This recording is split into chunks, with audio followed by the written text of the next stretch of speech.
Cuando mi hija me informó que debía encontrar otro sitio donde terminar mis días porque ya no era útil para nadie, empaqué mis pertenencias con la obediencia que siempre me había caracterizado. 72 horas más tarde, me encontraba en el despacho de un notario, descubriendo que mi aparentemente devoto esposo había orquestado la jugada maestra más elaborada que pudiera imaginarse. Elena estaba a punto de comprender que, ocasionalmente, la pieza menor del tablero alcanza la corona. Si estás siguiendo esta historia, házmelo saber y cuéntame desde qué rincón del mundo me escuchas. Permíteme relatarte cómo pasé de ser una viuda sin techo a convertirme en la mujer que controla todas las fichas del juego. Porque esta historia contiene más vueltas que un sendero serpenteante en las montañas más altas. Hace 8 semanas yo era Margarita Delgado, esposa fiel durante 43 años y madre de una hija espectacularmente ingrata. Cuando Alberto falleció de un infarto fulminante a los 71 años, sentí que mi existencia se derrumbaba. Elena se lanzó sobre mi aflicción como un ave rapaz vestida con ropa exclusiva, consolándome con palabras sobre lo complicado que resultaría para mí continuar sola. Decía que la residencia era demasiado grande, que las responsabilidades me abrumarían, que los recuerdos me consumirían. Debí percibir el cálculo frío que se ocultaba tras su aparente preocupación maternal de Elena. Siempre había sido la preferida de Alberto, su pequeña princesa incapaz de equivocarse jamás. Cuando contrajo matrimonio con ese ejecutivo bancario llamado Ricardo y comenzó a darle nietos, Alberto los adoraba sin límites. Yo, mientras tanto, era simplemente la mujer encargada de cocinar, mantener el orden y garantizar que todo funcionara impecablemente. Tras el sepelio, Elena se tornó cada vez más persistente respecto a mi situación vital. Traía a Ricardo a las reuniones familiares, donde me acorralaban con folletos de propiedades y brochures de residencias geriátricas. Me describían lugares maravillosos donde tendría compañía de mi edad, actividades programadas y 0 obligaciones. Lo que realmente querían decir era que no habría patrimonio que dividir ni madre inconveniente de quién ocuparse. El momento decisivo llegó un martes reciente. Llevaba 6 semanas habitando lo que Elena ahora denominaba nuestra residencia desde el fallecimiento de Alberto. Todavía dormía en la habitación auxiliar porque no soportaba desmontar nuestro antiguo dormitorio. Elena apareció sin previo aviso, acompañada de Ricardo y 2 maletas voluminosas. Me anunció que habían tomado una resolución importante. Ricardo había obtenido un ascenso crucial y necesitaban mudarse inmediatamente al centro de la ciudad. Esta propiedad resultaba perfecta para sus necesidades. La observé sin comprender completamente sus palabras. Ella dejó caer la máscara brevemente, revelando el frío cálculo subyacente. Según la última voluntad de papá, todo me pertenece ahora, me explicó con dureza. La vivienda, las inversiones, cada activo. Te he permitido permanecer aquí por cortesía, pero ha llegado el momento de que localices tu propio espacio. Sus palabras me golpearon como un puñetazo inesperado. Cuando intenté objetar, Elena me cortó con frialdad. Papá comprendía que yo cuidaría mejor su legado que tú, agregó con desdén. Nunca entendiste nada sobre finanzas o inversiones. Simplemente eras la esposa. Solo la esposa. 43 años, reducidos a esas 3 palabras devastadoras. Entonces llegó el golpe final que me heló la sangre. Búscate otro lugar donde terminar, ya no sirves absolutamente para nada. Empaqué mis cosas en estado de shock. 4 décadas de matrimonio cabían en 2 maletas modestas y una caja pequeña con fotografías. Elena vigilaba desde el umbral, consultando su reloj como si yo la retrasara para algo importante. Mencionó un complejo residencial asequible en la calle del Arce,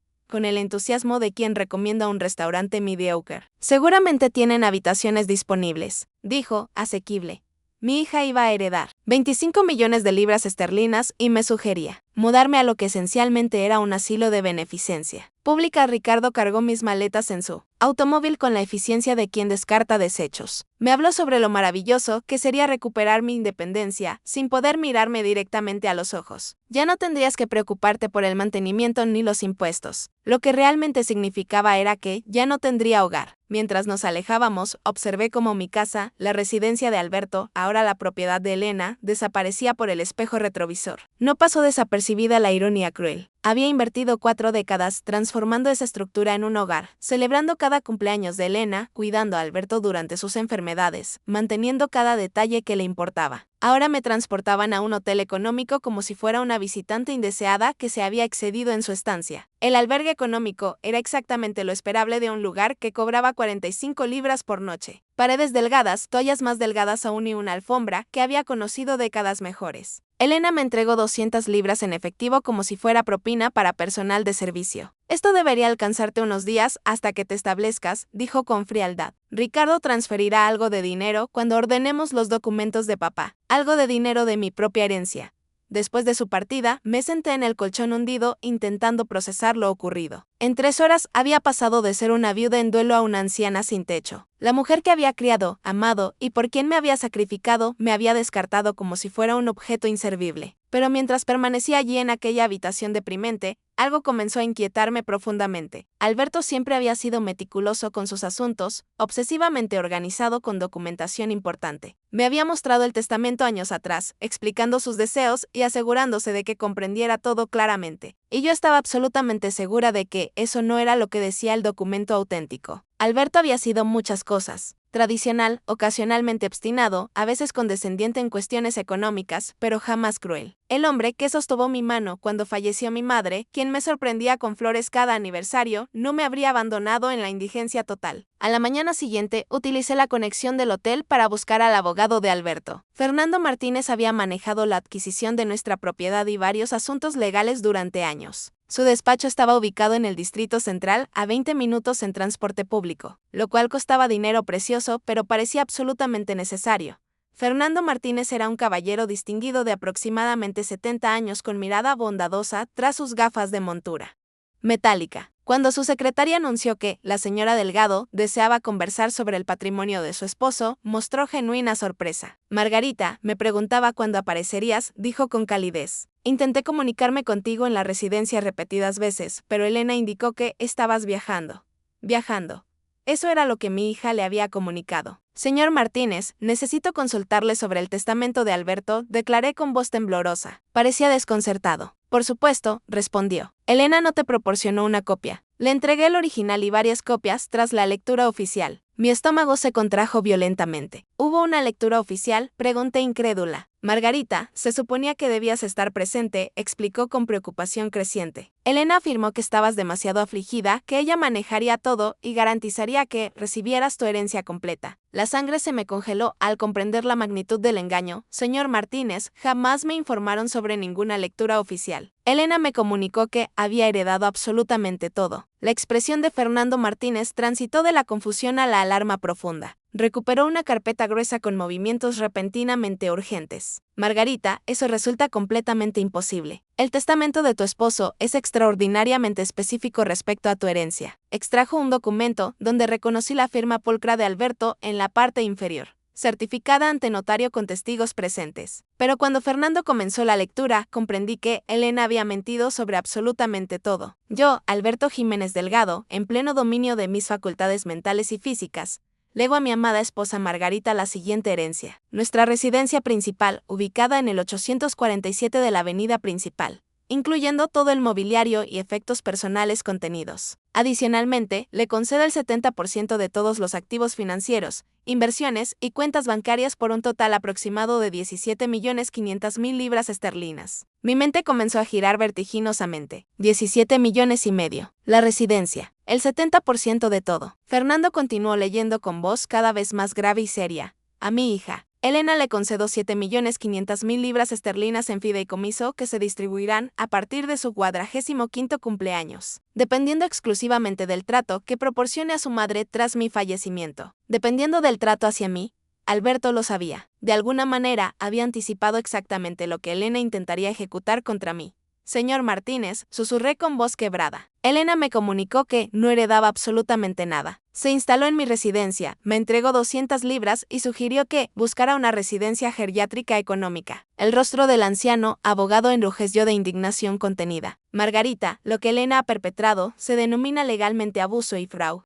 Pero tenía documentos legales, objeté débilmente. Me mostró papeles oficiales, probablemente documentos falsificados o borradores anteriores modificados, explicó Fernando. Tu esposo actualizó su testamento 6 meses antes de su fallecimiento, precisamente porque le inquietaba profundamente la actitud de Elena hacia el dinero y su sentido exagerado de propiedad y superioridad. La habitación giraba a mi alrededor. Todas aquellas ocasiones en que Elena había desestimado mis opiniones, interrumpido durante cenas familiares, puesto los ojos en blanco cuando intentaba contribuir a conversaciones sobre sus costosas vacaciones o los negocios de Ricardo. Alberto había estado observando atentamente, evaluando comportamientos, tomando decisiones cruciales, Hay información adicional, Margarita, continuó Fernando con gravedad. La cláusula del fideicomiso para Elena establece específicamente que, si no te trata con respeto genuino y dignidad tras mi fallecimiento, los 7,5 millones le serán revocados completamente y transferidos directamente a ti. Lo observé conmocionada, procesando las implicaciones. Está diciendo que mi hija acaba de perder 7,5 millones de libras por su propio comportamiento. Su herencia ahora también te pertenece legalmente. No vas a heredar 17,5 millones, Margarita. Vas a heredar 25 millones completos, además de la residencia y todos los bienes personales. La ironía era tan perfecta que resultaba casi cómica. Elena había estado tan ansiosa por reclamar su herencia anticipadamente que había activado la cláusula específicamente diseñada para protegerme de su codicia desmedida. ¿Qué debo hacer ahora?, pregunté con voz apenas audible. Fernando sonrió y por primera vez, desde el fallecimiento de Alberto, percibí calidez genuina dirigida hacia mí. Ahora, querida, contactamos a las autoridades policiales para denunciar el fraude masivo y luego llamamos a Elena para informarle que está a punto de recibir la sorpresa más grande de su existencia. ¿Puede luchar legalmente contra esto?, pregunté con preocupación. ¿Con qué recursos financieros?, respondió Fernando. Está a punto de descubrir que todas las cuentas que creía controlar en realidad te pertenecen exclusivamente. Todas las inversiones, todas las cuentas bancarias, todos los activos excepto su propia vivienda están congelados inmediatamente pendientes de investigación sobre sus actividades fraudulentas comprobadas. Pensé en Elena en mi residencia, probablemente ya planificando renovaciones costosas, adquiriendo mobiliario nuevo con el dinero que creía suyo. Ricardo probablemente calculaba cómo afectaría la herencia a su cartera de inversiones personal. No tenían la menor idea de que, en aproximadamente 6 horas, todo su mundo construido iba a derrumbarse completamente. El despacho de Fernando Martínez se transformó en el centro de comando de lo que él alegremente denominó Operación Justicia Merecida. Contactó a las autoridades policiales, entidades bancarias y un investigador privado mientras yo permanecía sentada en su sillón de cuero, todavía procesando la magnitud absoluta del engaño perpetrado por Elena. Los documentos falsificados son bastante sofisticados, explicó la detective Ramírez mientras revisaba el testamento falso que Elena me había presentado. No fue un delito improvisado o espontáneo. Alguien lo planificó meticulosamente con conocimientos especializados. ¿Cree que Elena tuvo ayuda profesional?, pregunté. Es prácticamente seguro, respondió. Crear falsificaciones legales convincentes requiere conocimientos técnicos específicos y contactos particulares. Tendremos que investigar si Ricardo o alguien de su red financiera estuvo involucrado directamente. En 2 horas todas las cuentas habían sido congeladas oficialmente. Las tarjetas de crédito de Elena vinculadas a lo que ella creía sus nuevas cuentas de herencia fueron rechazadas instantáneamente. Los servicios públicos de la residencia que ella ya había transferido a su nombre fueron suspendidos pendientes de verificación de propiedad legítima. Mi teléfono sonó exactamente a las 3:47 de la tarde. El nombre de Elena apareció en la pantalla iluminada. «Mamá, ¿dónde estás?», preguntó con voz tensa. Hay algún tipo de confusión masiva con las cuentas bancarias. Dicen que los activos de papá están completamente congelados. Hola Elena, respondí con calma. Estoy en el despacho de Fernando Martínez. ¿Lo recuerdas? El abogado de papá quien leyó el testamento auténtico en una sala vacía mientras tú le comunicabas que yo estaba viajando inexplicablemente. Silencio absoluto. Luego su voz temblorosa. Mamá, no comprendo que crees haber descubierto exactamente, pero he descubierto que eres una mentirosa compulsiva y una ladrona, cariño. También he descubierto que tu padre era considerablemente más inteligente de lo que ninguna de nosotras imaginábamos posible. No lo comprendes, intentó argumentar. Te estaba protegiendo de la complejidad abrumadora de gestionar cantidades masivas de dinero. Nunca has tenido que lidiar con inversiones complejas ni. Lo comprendo perfectamente, la interrumpí. Falsificaste documentos legales oficiales. Cometiste fraude masivo y expulsaste a tu madre de 67 años de su propia residencia porque pensabas que yo era demasiado estúpida para percatarme del engaño. Su voz se tornó aguda y desesperada. Mamá, estás confundida. El dolor ha sido abrumador y obviamente alguien malintencionado se está aprovechando de tu estado emocional vulnerable. Su audacia resultaba impresionante. Incluso pillada completamente infraganti, Elena intentaba manipularme psicológicamente. Elena, querida, permíteme aclararte algo con absoluta precisión, dije con firmeza. No solamente nunca heredaste todo como afirmaste, sino que tu herencia real, los 7,5 millones que te dejó tu padre, ahora también me pertenecen exclusivamente, gracias a una cláusula encantadora que incluyó sobretratarme con dignidad y respeto genuinos. Eso resulta completamente imposible, protestó débilmente. La detective Ramírez está aquí sentada. Si deseas discutir con ella la imposibilidad de los cargos por fraude grave. El teléfono quedó en silencio absoluto. Casi podía escuchar la mente de Elena trabajando frenéticamente, calculando, buscando desesperadamente un ángulo salvador. Mamá, por favor, ¿podemos reunirnos en algún sitio y discutir esto sensatamente?, rogó finalmente. Estoy segura de que podemos alcanzar un acuerdo razonable que beneficie a todos. Oh, sin duda nos veremos muy pronto, respondí fríamente. En el juzgado cuando te lleven a juicio por delitos graves federales. No te atreverías a presentar cargos criminales contra tu propia hija, exclamó horrorizada. Algo frío y definitivo se cristalizó en mi pecho. Ya lo verás, dije antes de colgar. Miré a Fernando, quien sonreía con aprobación evidente. ¿Cuánto tiempo transcurrirá antes de que la arresten oficialmente?, pregunté. La detective Ramírez posee pruebas suficientes para una orden judicial inmediata. La detendrán esta misma noche. ¿Y Ricardo?, pregunté. Se han solicitado sus registros financieros completos. Si participó activamente en la creación de esos documentos falsificados, también enfrentará cargos graves. Mi teléfono vibró con un mensaje de Elena.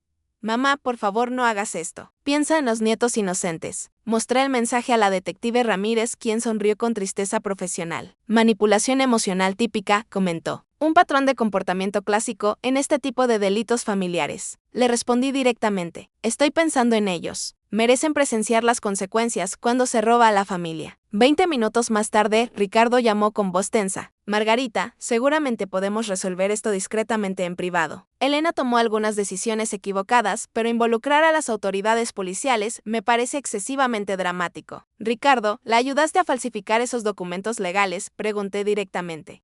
Eso no es. Margarita, tienes que comprender la presión tremenda a la que estaba sometida Elena. Estaba genuinamente preocupada por tu estado mental, por tu capacidad real para manejar sumas enormes de dinero correctamente. Entonces eso es un sí, confirmé. No fue por malicia intencional. Ella creía sinceramente que te estaba protegiendo de ti misma, argumentó débilmente, echándome de mi residencia y diciéndome que buscara un lugar donde morir, agregué con dureza. Ricardo quedó en silencio absoluto. Ricardo, esto es exactamente lo que va a suceder. Continué con voz firme. Los dos serán arrestados formalmente. Los dos enfrentarán cargos federales por fraude y conspiración. Y yo me quedaré sentada cómodamente en mi residencia legítima, observando cómo se desarrolla absolutamente todo. Margarita, por favor sea razonable y reconsidere, suplicó. Fui razonable durante 43 años completos. No resultó beneficioso para mí.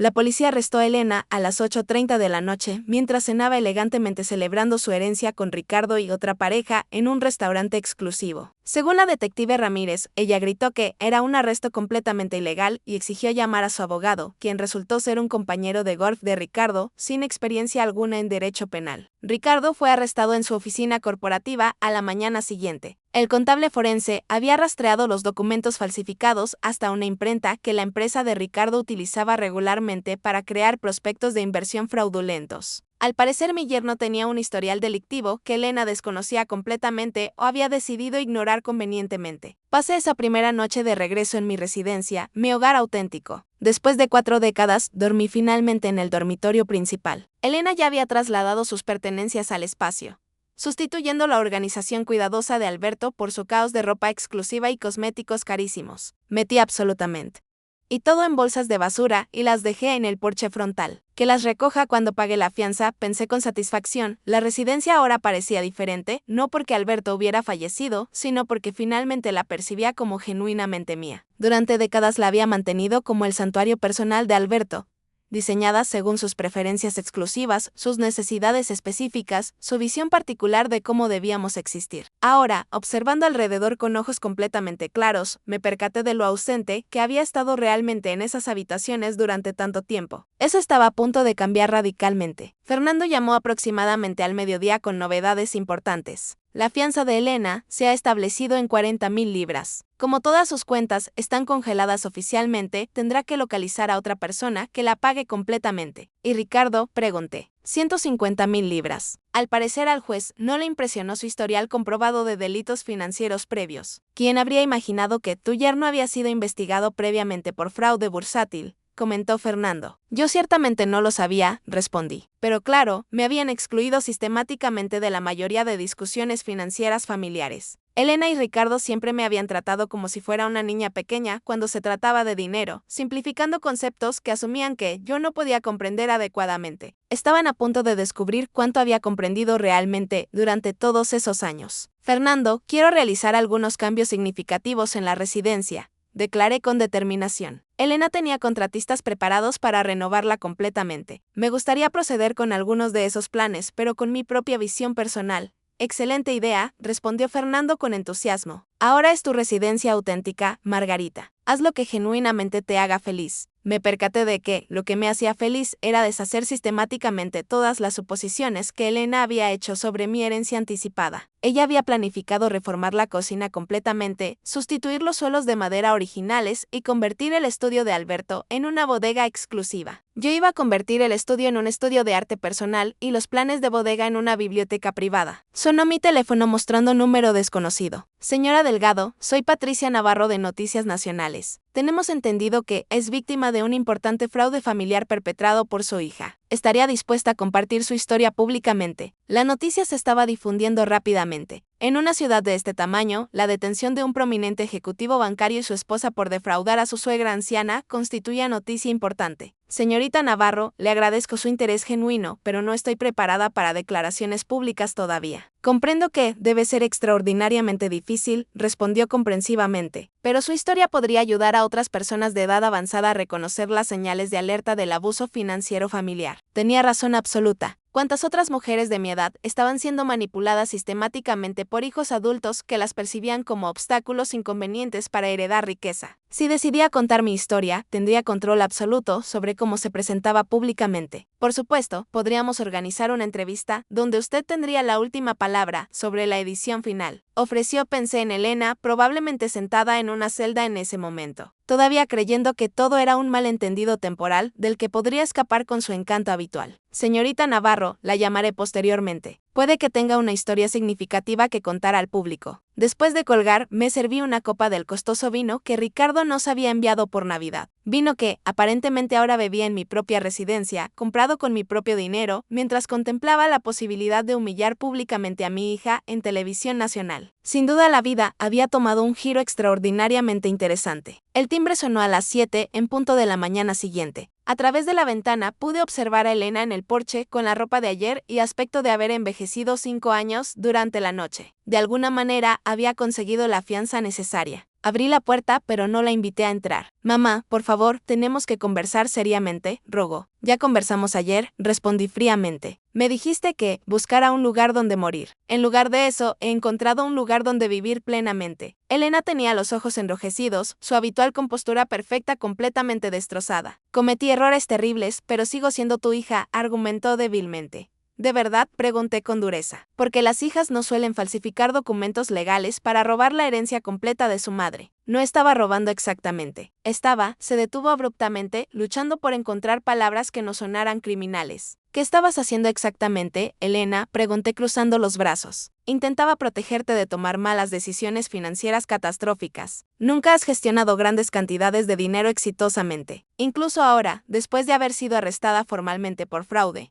No podía admitir la verdad completa. En la mente distorsionada de Elena, ella seguía siendo la víctima de mis expectativas irracionales. Elena, déjame contarte algo que tu padre me comunicó 6 meses antes de fallecer. Comencé con voz firme. Dijo que le preocupaba profundamente tu sentido de superioridad, tu actitud hacia el dinero y cómo tratabas a las personas que considerabas inferiores a ti socialmente. Su rostro palideció visiblemente. Papá jamás dijo eso, protestó débilmente. Dijo que le recordabas a su hermana Leonor, hermosa, encantadora y completamente incapaz de pensar en nadie más que en ti misma. Me comunicó que iba a cambiar el testamento precisamente porque temía exactamente lo que me harías si tuvieras control absoluto. Eso es mentira descarada, acusó. Saqué mi teléfono y le mostré una grabación de voz almacenada. En realidad no lo es. Tu padre grabó un mensaje de vídeo extenso explicando su decisión. para que se reprodujera si alguna vez impugnabas el testamento legalmente o si me tratabas mal después de su fallecimiento. Elena miró el teléfono, como si fuera una serpiente venenosa mortal. Él lo sabía, cariño, continuó. Sabía exactamente quién eras bajo todo ese encanto superficial. Lo único que no predijo fue hasta dónde exactamente llegarías en tu codicia. Ponlo, susurró apenas audiblemente. Toqué la pantalla y la voz de Alberto llenó el aire matutino, clara, mesurada y absolutamente devastadora para Elena. Si estás escuchando esto, Elena, significa que mis temores sobre tu carácter estaban completamente justificados. Esperaba sinceramente estar equivocado. Esperaba que mi hija tuviera más integridad de la que sospechaba posible. Pero si Margarita está reproduciendo esta grabación, significa que has demostrado que tenía razón de la peor manera imaginable. Elena se desplomó en los escalones del porche, mientras la voz de Alberto continuaba implacablemente. Pasé 43 años observando cómo tu madre sacrificaba sus sueños personales, sus ambiciones profesionales y su independencia para cuidar de nuestra familia devotamente. Trabajó a tiempo parcial para ayudar a financiar tu universidad mientras yo construía mi negocio exitosamente. Aplazó su educación superior. Renunció a oportunidades profesionales prometedoras y se dedicó en cuerpo y alma a ser la esposa y la madre que creía que necesitábamos desesperadamente. La grabación continuó durante 3 minutos.